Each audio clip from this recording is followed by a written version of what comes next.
안녕하세요. 저는 40대 중반의 남성입니다. 여기에 글을 올린 건 제가 아내와 10년이란 시간을 이유도 모른 채 생이별을 하게 된 사건 때문입니다. 여러분에게 완벽한 가정은 어떤 것인가요?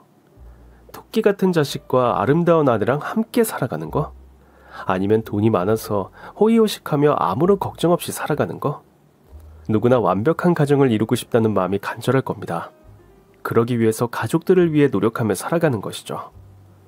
하지만 저는 이제 가족이 제 옆에 있는 것만으로도 정말 행복한 가정을 꾸리고 있다고 생각합니다. 가족이 아파서 세상을 떠나거나 가족이 갑자기 떠나버린다면 그 상실감은 겪어보지 못한 사람들은 절대 모를 겁니다. 요즘 뉴스나 시사 프로그램을 보면 가족이란 존재는 늘 곁에 있고 자신에게는 당연한 존재니까 함부로 대해도 되고 또 죽이기까지 하는 일까지 벌어집니다.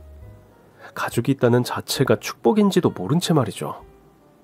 저 또한 유복한 환경에서 자라 부모님의 사랑과 지원을 받으며 아주 잘 살아왔습니다. 가족이 없다는 건 한 번도 상상해 본 적이 없었습니다. 그런 것을 보고 자란 탓인지 저 또한 정말 아름다운 아내와 딸과 함께 행복한 나날을 보냈습니다. 그런데 저의 치기 어린 작은 행동이 제 가족을 산산이 부서지게 할 줄은 생각하지도 못했죠. 불행은 언제나 우리가 모르는 곳에서 늘 우리를 지켜보고 있었으니까요. 가족을 지키기 위해 10년이란 시간을 송두리째 빼앗긴 저의 이야기, 지금부터 들려드리겠습니다. 제 취미는 여행이었습니다. 광고회사에서 사진작가로 일하다 보니 그냥 배낭 하나 메고 여기저기 떠나는 것이 일상이었죠. 그야말로 자유로운 영혼이었다고 할까요? 사람들은 절 보면서 정말 부럽다라는 말들을 많이 했지만 저는 시간이 갈수록 나도 누군가를 만나 정착하고 싶다는 생각이 어느 순간 들더군요. 세계를 여행하며 사진을 찍다 보면 저도 풍경에 젖어 혼자 셀카를 찍곤 했는데요.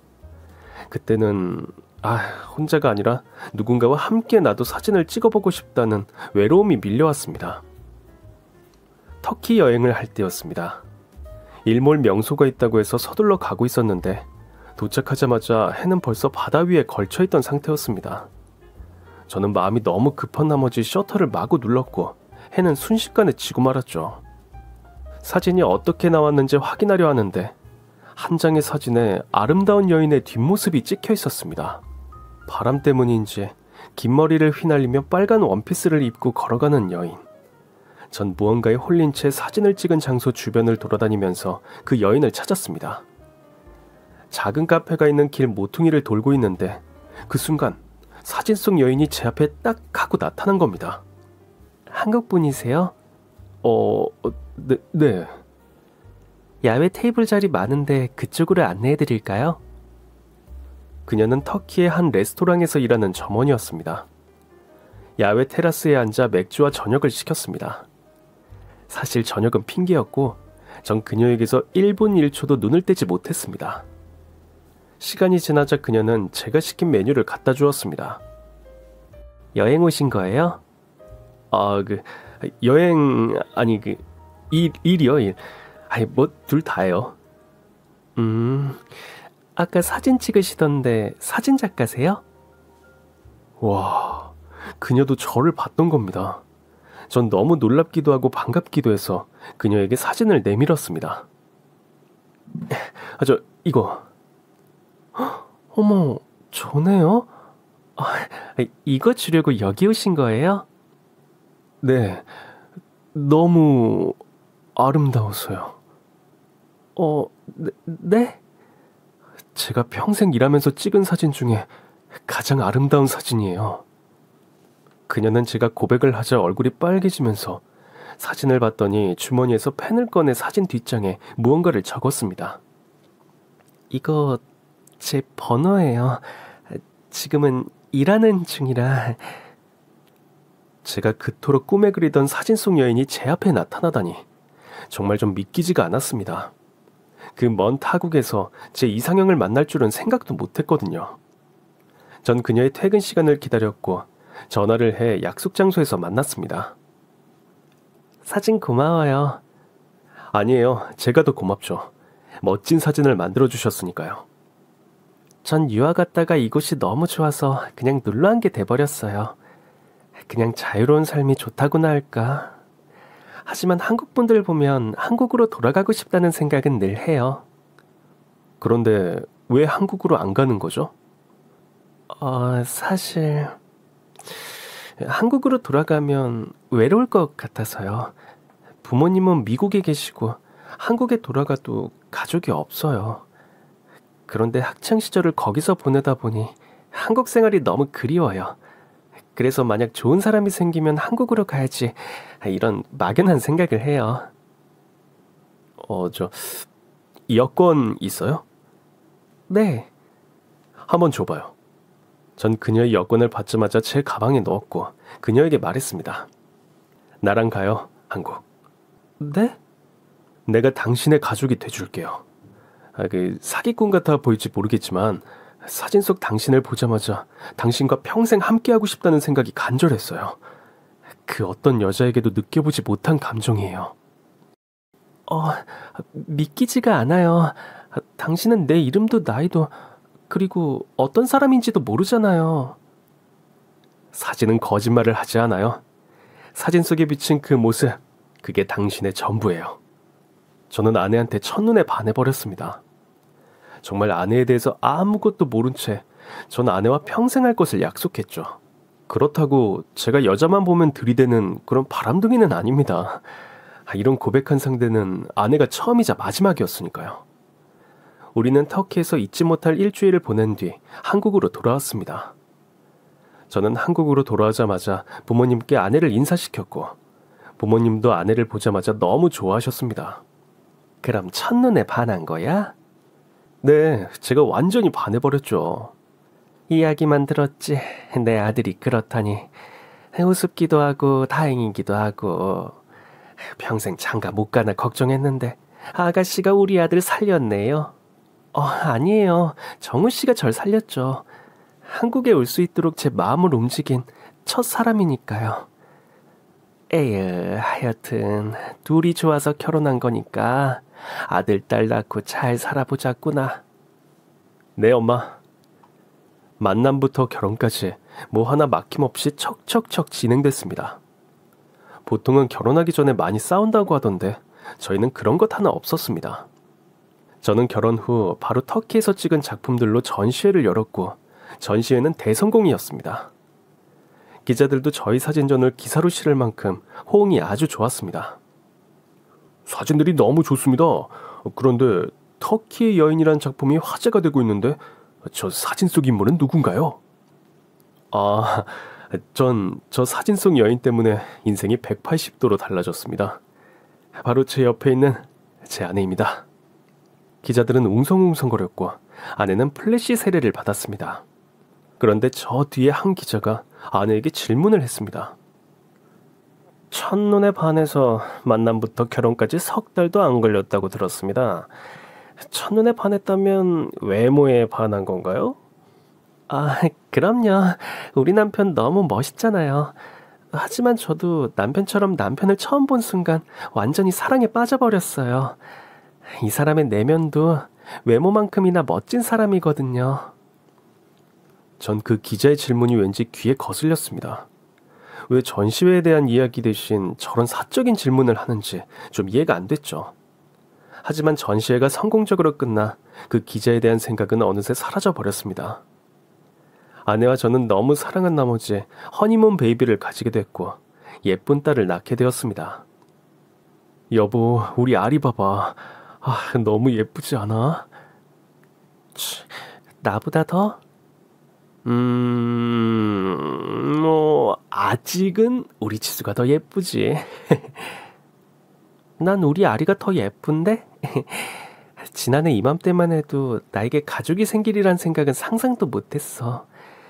당신이 정말 나한테 큰 선물을 줬어. 여보 사랑해. 나도. 난 당신 없는 삶은 상상도 하기 싫어. 그런 일도 없을 거고 요즘은 이런 생각을 해. 나 이렇게 행복해도 되나? 너무 행복해서 좀 미안한 마음도 들고. 웃기지? 이렇게 행복할 때 이 순간을 잘 지켜가야 해. 그만큼 노력도 필요하고. 그럼 나 정말 열심히 살 거야. 당신을 위해서. 그리고 우리 아리를 위해서. 진짜 그랬습니다. 사람이 이렇게 행복해도 되나? 한 번씩 겁이 날 때도 있었습니다. 전 광고회사에서 일하다 사진작가로 전향했고 아내를 만난 후 제 작품들은 큰 관심을 얻게 됐고 그야말로 승승장구 탄탄대로가 따로 없었죠. 그땐 제 인생에 그 어떤 걱정거리도 없었으니까요. 아리가 점점 커가는 모습을 보면서 우리 부부는 하루하루 웃음꽃이 피었습니다. 전 아리를 키우는 아내에게 늘 미안해 집안일도 많이 도왔고 아내는 정말 그 어떤 엄마보다 아리를 잘 키웠습니다. 아리가 2살이 되던 생일날, 전 그날을 절대 잊지 못하게 됐습니다. 아리의 생일이라고 아내는 직접 케이크를 만들었고 우리 세 식구는 아리의 생일을 축하했습니다. 와, 우리 아리 2살 됐네요. 우리 딸 언제 이만큼 컸을까? 어휴, 아빠가 많이 사랑해주니까 이렇게 컸죠. 정말 주변을 둘러봐도 우리 아리만큼 예쁜 애는 없더라. 정말이야. 아휴, 콩깍지가 제대로 씌었네요, 우리 남편. 그동안 아리 키우느라 고생했어. 뭘, 당신이 우리 식구 위해서 노력하는 거에 비하면 아무것도 아니지. 아, 맞다. 오늘 분리수거 날이네. 내 정신 좀 봐. 내가 버리고 올게. 아니야. 버릴 것도 별로 없고 휴지도 다 떨어져서 내가 갔다 올게. 내가 갈게. 아유, 나도 바람 좀 쐬고 오자. 아리와 단둘이 오붓하게 보내고 계세요. 30분도 안 걸릴 거야. 금방 갔다 올게. 아내는 정말 얇은 카디건만 걸치고 재활용 플라스틱을 들고 집을 나섰습니다. 아파트 바로 앞에 마트가 있어서 아내 말대로 30분이면 충분히 집에 오고도 남을 시간이었죠. 하지만 1시간, 2시간, 3시간이 지나도 아내는 전화도 받지 않고 아무런 소식이 없었습니다. 아니, 도대체 어딜 간 거야? 전화 좀 받아, 지수야. 전 아리 때문에 아내를 찾아 나설 수도 없었고 결국 어머니한테 전화를 했습니다. 아이고, 이 새벽에 무슨 일이야? 엄마 지금 우리 집에 좀 오실 수 있어요? 응? 왜? 무슨 일인데? 지수가 없어졌어요. 뭐? 아리 애미가? 아니, 어딜 갔는데? 분리수거한다고 나갔는데 지금 3시간이 지나도 돌아오질 않아요. 아이고, 아리는? 지금 제 옆에 있어요. 엄마가 없으니까 자꾸 칭얼거리고. 엄마, 지수 무슨 일 생길 것 같아요. 아이고, 괜한 소리 마라. 내가 지금 당장 갈 테니까 아리엠이 빨리 찾아볼 생각이나 해. 전 엄마가 집에 도착하자마자 온 동네를 샅샅이 살폈습니다. 하지만 그 어디에도 아내의 흔적은 없었고 가려던 마트에도 안 왔다는 겁니다. 그렇게 꼬박 하룻밤을 새고 전 아파트 CCTV를 확인했습니다. 사모님이 쓰레기 버리러 가는 것까지만 나오네요. 아유, 이게 자주 고장이 나서. 아주 혹시 두 분 싸우셨어요? 아저씨. 아니, 이런 일이 한 번씩 있어요. 집사람 사라졌다고 경찰서에 전화하고 온 난리를 부렸는데, 참, 한 3일 있으니까 들어오더라니까요. 좀 기다려봐요. 여자들 속은 진짜 몰라. 뭐가 불만이 있었겠지. 머리 식히고 금방 돌아올 거니까, 너무 걱정 마슈. 경비원 아저씨의 말 들으니 정말 짜증이 났지만, 차라리 그랬으면 하길 바랬습니다. 아내가 저한테 불만을 가지고 있었을 수도 있었으니까요. 그런데 그런 불만이 있으면 이야기를 하면 되지. 왜 분리수거 하러 간 사람이 갑자기 사라진 건지. 전 아니길 빌었지만 그래도 경찰에 실종 신고를 해야겠다고 마음먹었습니다. 사랑하는 딸까지 놔두고 이렇게 말도 없이 떠날 사람이 아니라고 믿었기 때문입니다. 뭐? 실종 신고? 네, 집을 나갈 이유가 없다고요. 솔직히 네가 좋다고 해서 결혼시켰다만 솔직히 나는 아직 아리 애미에 대해서 잘 모른다. 사돈들도 전화 통화만 했지 내가 얼굴이나 봤니? 어느 집 자식인지 어떻게 자랐는지 늘 찝찝했었어. 난 집 나갔단 말에 올 게 왔구나라고 뭐 생각했었다. 엄마, 지수가 엄마한테 얼마나 잘했는데 그런 말을 할 수가 있어요. 아유, 그래. 나한테 잘했으면 왜 말도 없이 이 어린 것을 놔두고 사라지냐. 가족들이 걱정하는 줄 뻔히 알면서 지 멋대로 나가는 게 제정신이야. 엄마는 걱정도 안 돼요? 나는 지금 아리 보면서 가슴이 찢어진다고. 이 어린 것이 뭔 잘못이라고. 엄마 없이 그냥. 실종 신고할 거면 해. 어찌됐건 찾으면 되니까. 정말 아내는 제가 모르는 비밀을 갖고 있는 여자였을까요? 2년 넘게 살면서 아내는 단 한 번도 저한테 거짓말을 하거나 비밀을 갖고 있지 않다고 믿었습니다. 그런데 제가 모르는 아내의 또 다른 면이 있어서 집을 나간 걸까요? 전 정말 오만 가지 생각을 하면서 경찰서로 향했습니다. 하지만 경찰서에서도 다 큰 성인이 집을 나간 것에 대해 그리 심각하게 생각하지 않았습니다. 부부싸움도 없었고 아무 말도 없이 나갔다. 전화도 안 받고 말이죠. 네. 사실 이런 건 실종신고가 안 돼요. 정신적으로 문제가 있는 것도 아니고 멀쩡한 사람인데 자신이 자신의 발로 나간 거잖아요. 납치됐을 수도 있잖아요. 물론 그런 가능성도 배제할 수는 없죠. 일단 접수는 하시고 저희도 한번 주변 조사를 좀 해볼게요. 근데 가족도 외국에 있고 한국에 친구도 없다고 하고 아내분 혹시 돈 사고를 쳤거나 그런 거 아닐까요? 아니에요. 정말 저도 여러 가지 가능성을 다 열고 조사했어요. 이유를 모르겠다고요. 왜 아내가 사라졌는지. 저 진정하시고 일단 집으로 가세요. 저희도 조사 한번 해보고 연락 드릴게요. 조사해보고 연락 주겠다던 경찰은 한 달이 지나도 연락이 없었고 저는 수백 번이나 조사를 해달라고 호소했지만 소용이 없었습니다. 자의적으로 나간 것이라 실종으로 보기 힘들다는 말뿐이었죠. 전 아내를 찾는 전단지를 만들어 전국 곳곳을 다니며 아내를 찾았습니다. 서울, 대구, 부산, 광주, 강원도, 제주도 정말 안 가본 데 없이 아내를 찾으러 다녔습니다. 아내를 찾는다는 마음 하나로 먹지도 자지도 못하고 그렇게 3년을 보냈습니다. 3년 동안 저는 제 딸이 커가는 것도 제대로 보지 못하고 생활은 엉망이 되었죠. 하루는 전단지를 만들어 다시 떠나려고 하는데 제 딸이 저를 가만히 쳐다보더라고요. 아리야, 아빠 엄마 찾아올게. 그러니까 할머니랑 밥 잘 먹고 잘 자고. 알겠지? 아빠. 응? 가지마.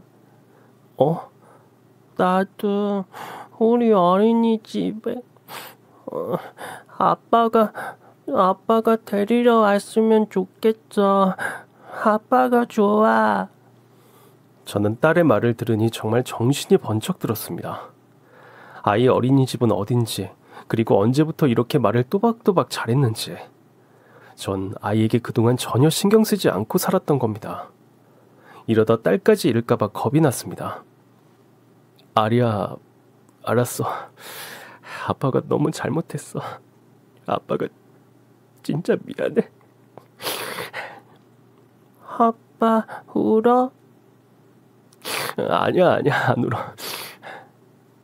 울면 산타 할아버지가 선물 안 주신대. 울지 마. 그래, 그럴게. 안 울 거야. 꼭 약속 지킬게. 전 그날 딸아이의 말을 들은 후 아내를 찾는 것을 포기했습니다. 딸까지 잃는다면 정말 죽은 목숨이나 따로 없었으니까요. 아내를 그렇게 마음에 묻고 전 정말 열심히 살았습니다. 그렇게 고집했던 작품에 대한 자존심은 버리고 닥치는 대로 일을 했습니다. 그러자 업계에선 저를 비아냥거리기 시작했습니다. 야, 너 요즘 왜 그래? 뭐가? 너 속옷 모델 촬영했다며. 사람들이 너 돈에 환장했다고 난리야. 너 아무리 없어도 이런 건 안 했잖아. 돈 없으면 사람도 변해. 그리고 자식이 있는 사람은 더 그렇고. 아이씨, 재수 씨 때문에 그런 거야? 그 이야긴 그만해. 아이, 이 자식아. 그래도 그렇지. 네가 쌓은 커리어가 있는데 그런 생각 안 해? 난 우리 딸 잘 키우는 게 삶의 목표야. 작품관 개나 줘버려. 뭘 해도 돈이 최고더라. 돈만 있으면 안 되는 게 없더라고. 에이, 그래도 선은 넘지 마. 너 이 바닥에서 오래 가려면 네가 가졌던 그 초심 지키라고. 예전엔 아무리 돈을 억만금 준다 해도 상업적인 작업은 절대 하지 않는다는 게 제 원칙이었죠. 하지만 아내가 사라지고 난 후 제가 가지고 있던 모든 돈을 다 써버렸고 어머니가 딸을 키우셨습니다.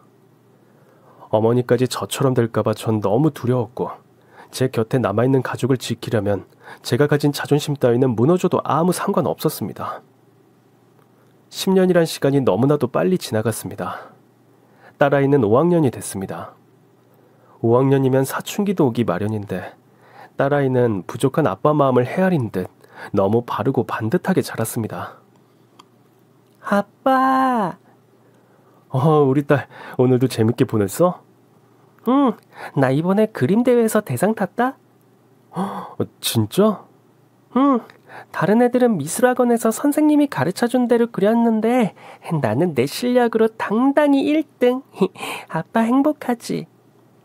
아이들은 이런 경우 보통은 잘했으니까 뭘 사달라 여행을 가자 하면서 부모에게 뭔가를 바라는 게 당연지사인데 우리 딸은 언제나 제가 행복한지 항상 물어봤습니다. 아리야, 난 아리가 1등 안 해도 늘 행복해. 아리가 아빠 곁에 있는 것만으로도 아빠는 큰 행복이야. 정말? 그럼. 난 나중에 아빠 더 기쁘게 해줄 건데? 지금도 너무 행복한데 뭘 또 해주려고? 그만해도 됩니다, 아가씨. 아니야. 나 저 동네에 있는 집 아빠한테 꼭 사줄 거야. 딸아이가 가르친 곳은 서울에서도 부자들만 산다는 큰 저택들이 모여있는 곳이었습니다. 일반 중산층은 꿈도 못 꾸는 그림의 집이었죠. 이번에 저 동네를 보며 그림을 그렸어. 왠지 저 동네에 내가 꼭 살 것 같은 느낌이 들었어. 아빠가 돈 많이 벌어야겠네. 저런 집 이사 가려면. 아니야. 내가 벌어서 아빠 사줄 거야. 그러니까 좀만 기다려. 알았지? 해준 것도 없는데 이렇게 잘 자라줘서 행복하기도 했지만 한편으론 엄마 없는 빈자리가 너무 커서 절 위해 어른답게 행동하는 게 아닌가란 딱한 마음도 들었습니다. 집으로 돌아와 딸아이가 그린 그림을 보았습니다. 아까 먼 발치에서 본 그 그림 같은 저택들이 있는 동네였습니다. 그냥 돈 많은 사람들이 사는 동네라고만 생각했는데 그림을 보니 뭔가 마음이 끌리는 것 같았습니다. 그때는 딸아이가 그린 그림이어서 그런가 생각했습니다. 다음날 저는 사진기를 들고 그 동네를 가봤습니다. 호기심 반 이끌림 반으로 천천히 그 동네로 들어갔습니다. 솔직히 이 동네보다 더 멋진 집들을 찍어보기도 해서 전 별로 놀랍지도 않았습니다. 제 사진 안에선 격차라는 건 없었습니다. 그냥 제 감정을 담은 하나의 작품이었죠. 집 하나하나를 보며 다양한 각도로 찍어봤습니다. 오랜만에 돈 생각하지 않고 사진을 찍으니 마음도 한결 가볍고 옛날로 돌아간 기분이었죠. 워낙 경비가 철저한 동네라 사람들이 지나가는 건 볼 수 없었습니다. 셔터를 누르고 있는데 갑자기 한 집에서 어떤 여자가 나오는 것이었습니다. 그 여자는 남편으로 보이는 사람이 집 앞에 주차를 하자 반가워하며 포옹을 했습니다. 전 저도 모르게 셔터를 눌렀고 다시 그 부부를 봤습니다. 그런데 하얀 얼굴, 길고 아름다운 머릿결, 그리고 환한 미소. 믿을 수 없게도 고급 저택에서 나온 여자는 제가 그토록 찾아 헤매던 제 아내였습니다. 눈을 비비고 또 비벼봐도 아내였습니다. 그런데 아내가 포옹하는 사람은 저랑 너무나도 닮은 남자였죠. 저는 몰래 숨어 그 둘의 사진을 계속 찍었습니다. 혹시나 제가 잘못 봤을 수도 있다는 생각 때문에 셔터를 누를 수밖에 없었습니다. 사진은 절대 거짓말을 하지 않으니까요. 저는 작업실로 가 사진을 모니터로 다시 보고 또 봤습니다. 모니터에 나온 그녀는 제 아내가 맞았습니다. 전 갑자기 머리가 아팠고 10년 전 사라진 아내가 왜 낯선 집에서 나오는지, 그리고 그 남자는 누군지, 저와 아내, 그리고 의문의 남자는 아무런 접점이 없었습니다. 며칠을 그 사진만 들여다봤습니다. 어떻게 하면 이 말도 안 되는 상황을 풀 수 있을까 하고 말이죠. 전 아주 고전적인 방법을 썼습니다. 바로 미행이었죠. 새벽부터 밤까지 저는 그 집에서 눈을 떼지 않았습니다. 한 일주일이 지났을까요? 남자가 차를 타고 어디론가 향하는 것이었습니다. 전 곧바로 그 남자를 따라갔습니다. 그 남자는 어느 성형외과에서 내렸습니다. 저는 묻지도 따지지도 않고 그 남자를 따라갔습니다. 2시간 넘게 병원에 머물던 남자는 병원을 나왔고 저는 제 옆을 지나가는 그 남자의 인상착의를 아주 가까이서 보게 됐죠. 그리고 눈 밑 깊게 파인 상처. 제가 아는 사람인 것 같았습니다. 정말 쌍둥이라고 해도 믿을 정도로 그 남자는 저와 똑같은 외모를 가지고 있었습니다. 그런데 성형외과에서 나오는 게 왠지 이상했죠. 저는 그 남자와 비슷한 자켓을 입고 있었다는 걸 알고 화장실에서 머리를 정돈한 후 그 남자 행세를 하기 시작했습니다. 병원으로 들어가자마자 간호사들은 저를 보자마자 반갑게 인사를 했죠. 어머 선생님 뭐 두고 가셨어요? 맞다. 제가 이제껏 받은 시술이 뭐죠? 친구놈이 제 얼굴 보고 자기도 하고 싶다고 해서. 몇 년 동안 형님 얼굴하고 똑같이만 해달라고 하셨으니 무슨 시술을 받았는지 모르겠는 게 당연하죠. 잠시만요. 전 그 남자의 차트를 봤습니다. 성형 전 남자의 얼굴과 성형 후 남자의 얼굴, 그리고 누굴 닮으려고 10번이나 넘게 성형을 했는지도 말이죠. 그건 바로 저였습니다. 그는 저를 돌아가신 형님이라고 했고 저와 100% 닮게 해달라고 병원에 요청했다고 합니다. 무엇보다 놀라운 사실은 그 남자는 제가 너무나도 잘 아는 그놈이었습니다. 아마 30년 전일 겁니다. 그놈과 저는 초중고를 같이 나왔고 누구보다 친한 친구였죠. 야, 오늘 뭐 할까? 정훈이가 떡볶이 맛집 찾았다고 가자던데 갈래? 오케이, 가자. 야, 넌 정훈이 말이면 다 오케이네? 네 동생이 곧 내 동생 아니냐. 정훈이가 먹고 싶다면 가야지. 고맙다 친구야. 내 동생도 사랑해줘서. 근데 요즘 정훈이 남친 생겼냐? 삐삐쳐도 연락이 잘 안 오던데. 몰라. 그냥 누구 좋아한다는 이야기만 들었어. 누구? 같은 학원 다니는 애라던데. 몰라. 지 혼자 짝사랑이지. 정은이가 짝사랑? 그 자식 가만히 둬선 안 되겠네. 감히 우리 정은이를 짝사랑하게 만들고 말이야. 야, 너 정은이 남친이라도 생기면 난리 나겠다. 난리뿐이겠어? 죽여버려야지. 뭐? 농담이야, 농담. 정은이 기다리겠다. 빨리 가자. 유독 제 여동생에 대한 사랑이 깊었던 친구를 보며 저는 고맙다는 생각만 했습니다.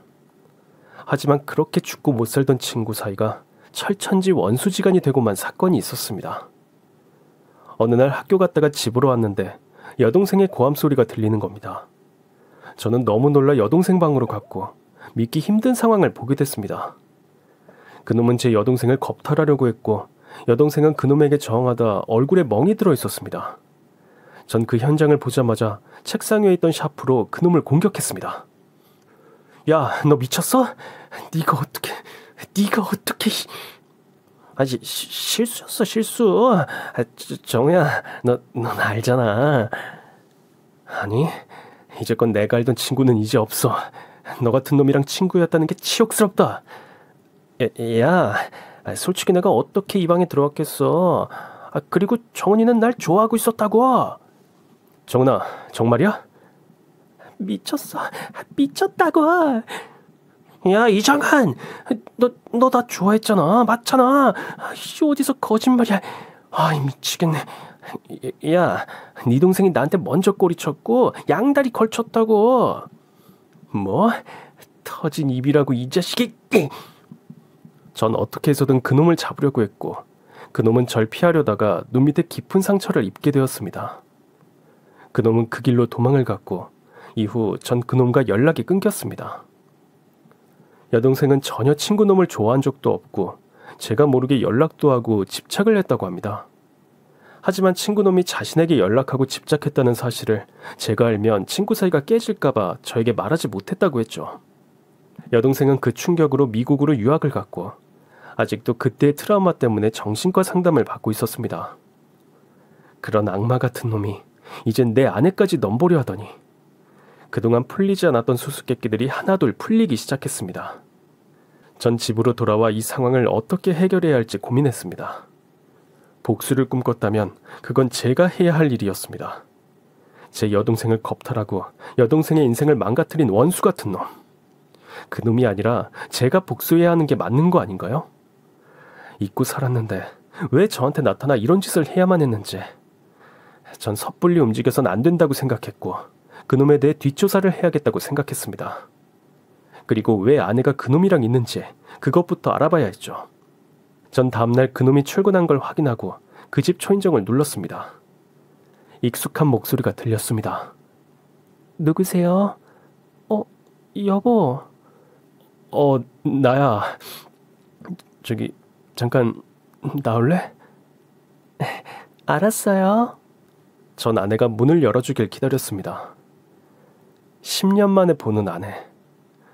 아내는 10년 동안 어떻게 지냈는지, 그리고 왜 내가 아닌 다른 남자와 사는 건지 궁금한 게 너무 많았습니다. 문이 열리고 아내가 나왔습니다. 아내는 10년 전처럼 환한 미소로 절 불렀죠. 여보, 뭐 두고 갔어요? 지수야. 지수? 지수가 누구예요? 네 이름이잖아. 지수야. 당신 왜 이래요? 지수야. 너 왜 여기 있어? 아니, 무슨 말이에요? 당신 무슨 일 있죠? 대답해봐요. 너 나 몰라? 터키에서 우리 만났잖아. 그리고 우리 너무 사랑했잖아. 그게 무슨 소리예요? 자, 이거 봐봐. 우리 결혼사진, 그리고 옆에 우리 딸. 응? 우리 딸 아리 생각 안 나? 당신이 가장 사랑하는 딸 아리. 아리, 내 딸 아리. 아내는 딸아이의 사진을 보자마자 그 자리에서 쓰러졌고 전 아내를 안고 바로 병원으로 갔습니다. 병원에 가보니 아내의 진료 기록을 볼 수 있었습니다. 전 그걸 보고 너무 큰 충격을 받았습니다.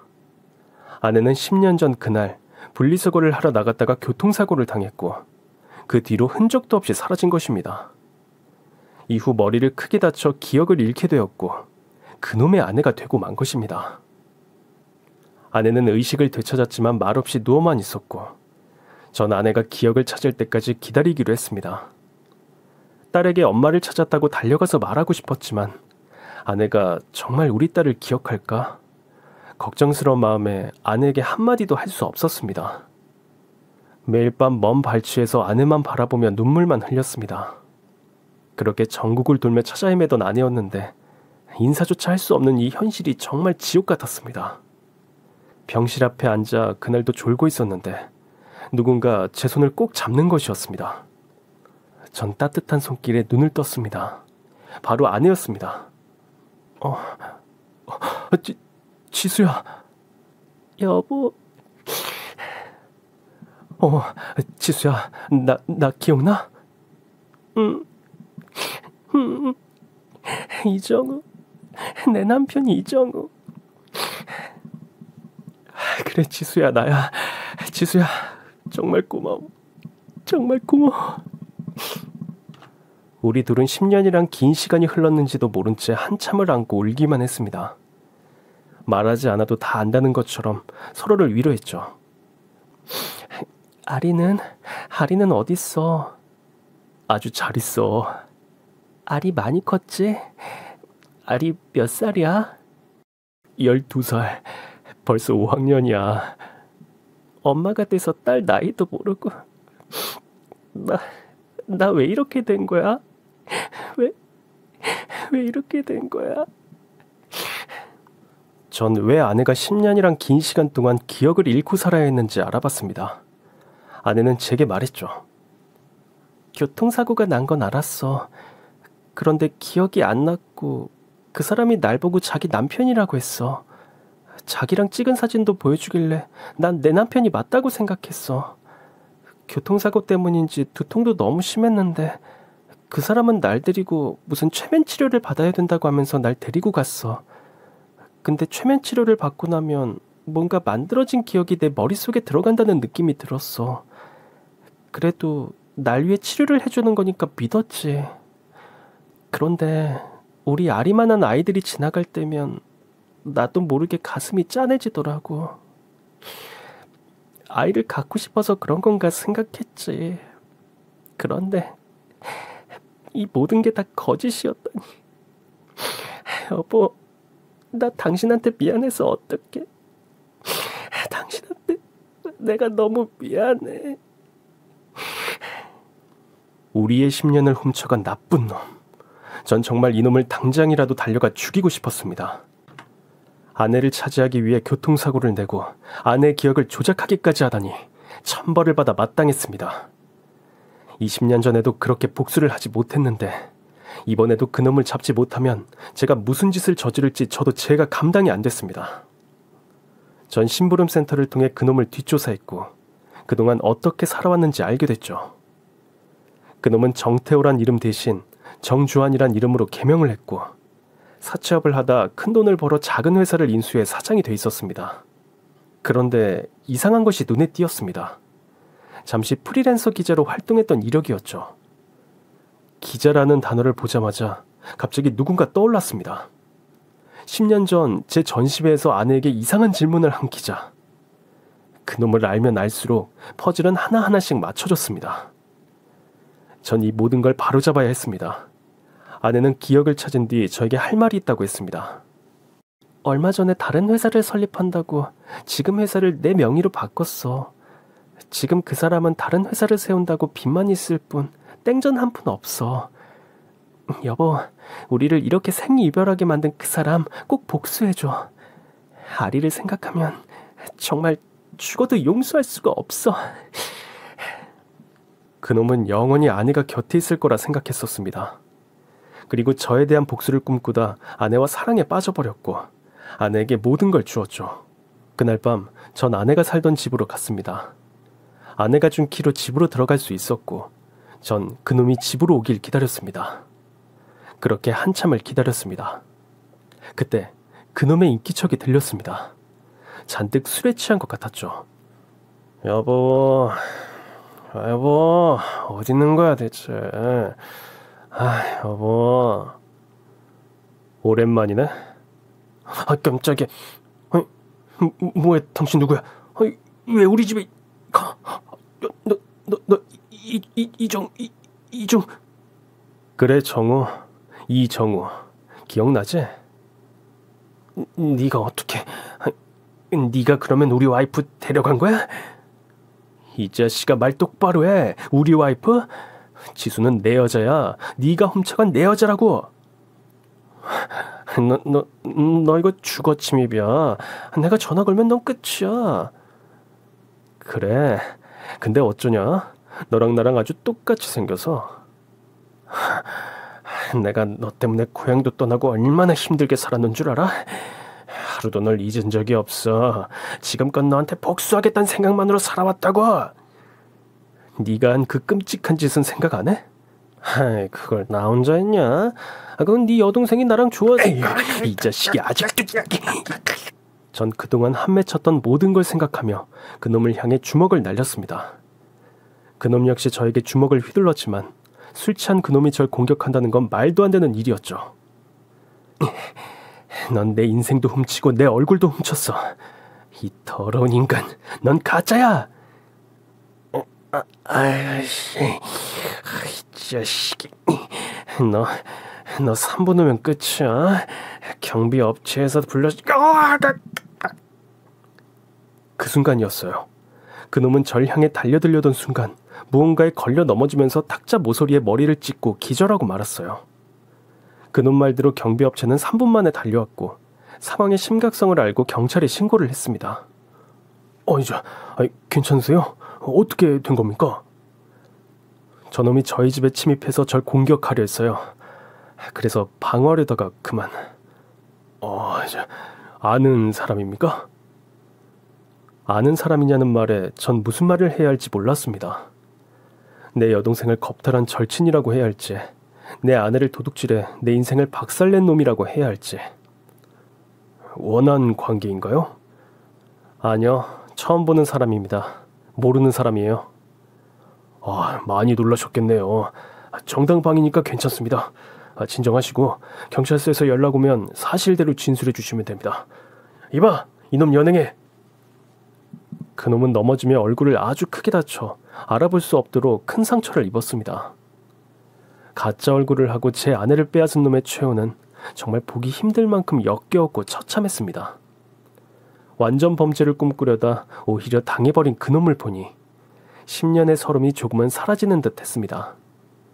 경찰서에서 전 10년간의 모든 일을 진술했고 경찰은 정신병 때문에 생긴 납치 사건으로 사건을 종결했습니다.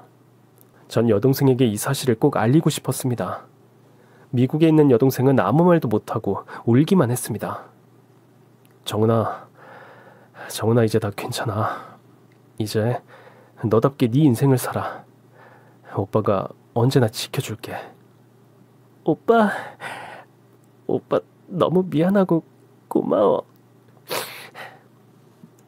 그놈이 법의 심판을 받게 됐다는 걸 아내에게도 알려주고 싶어 병원에 있는 아내에게 달려갔습니다. 여보, 지수야. 고생했어 정우씨. 당신도 그동안 고생 많았어. 이제 우리 식구 행복하게 살자. 절대 떨어지지 말자. 절대 당신이랑 안 떨어질 거야. 그리고 우리 아리도. 여보, 아리 보고 싶어. 아리가 날 기억할까? 전 아내를 데리고 집으로 갔습니다. 초인종을 누르자 아리가 아내를 보고선 포옹을 해주었습니다. 엄마.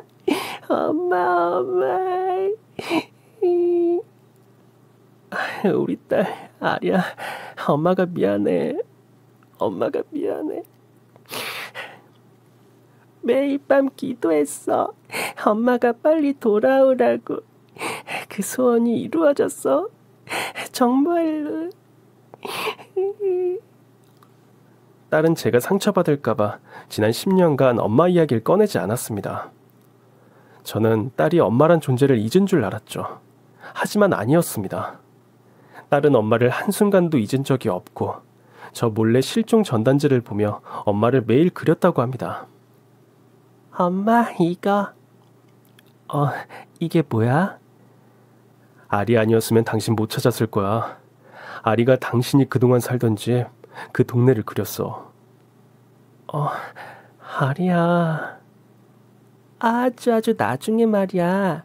엄마랑 아빠가 이렇게 예쁜 집에서 살고 싶다는 상상을 했어.